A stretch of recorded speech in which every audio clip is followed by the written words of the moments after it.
Kaya kung nakapag-loan ka na dati at na kalimutan mo yung pin sa yung cash card, ay huwag mong itapon ang yung cash card.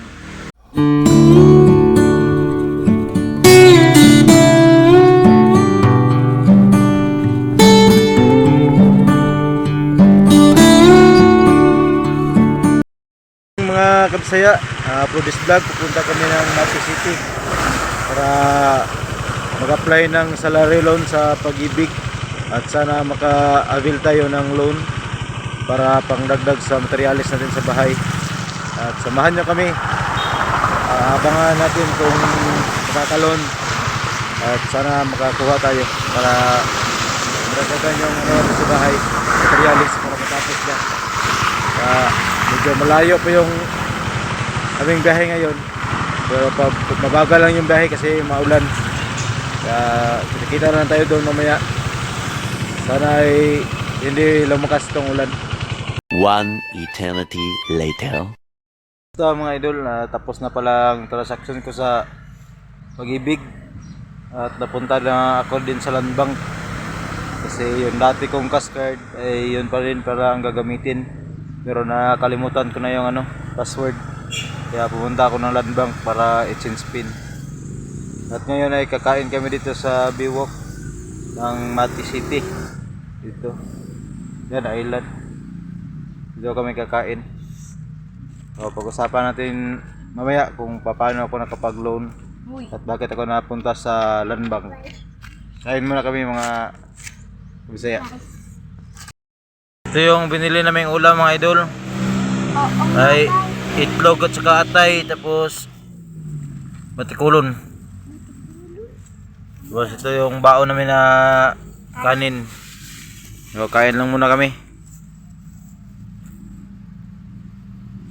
Meanwhile, Yun mga idol, tapos na kaming kumain.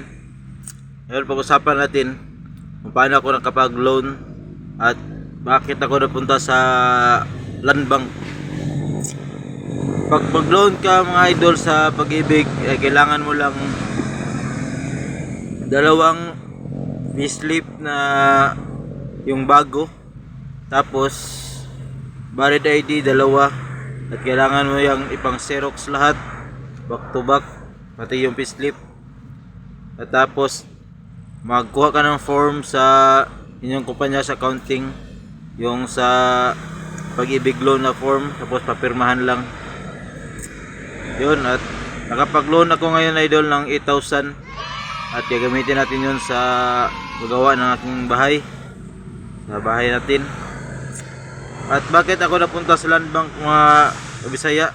Dahil yung first loan ko, yung cash card na galing sa Land Bank, ayun pa rin yung gagamitin ko.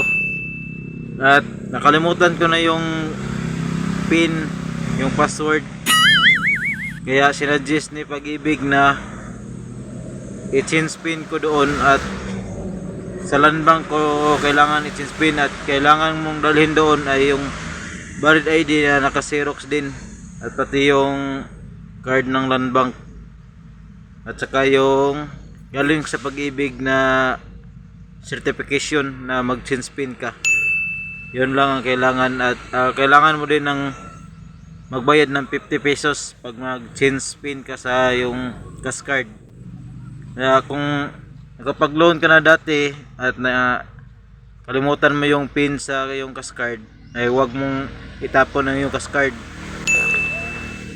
dahil magagamit mo pa yan. Kailangan lang i-change sa Land Bank mismo, bibigyan kanila ng bagong pin para magamit mo ulit yon.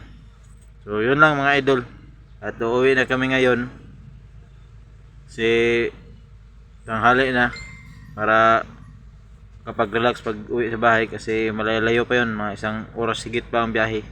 Kaya maraming salamat mga idol, hanggang sa susunod ulit na video.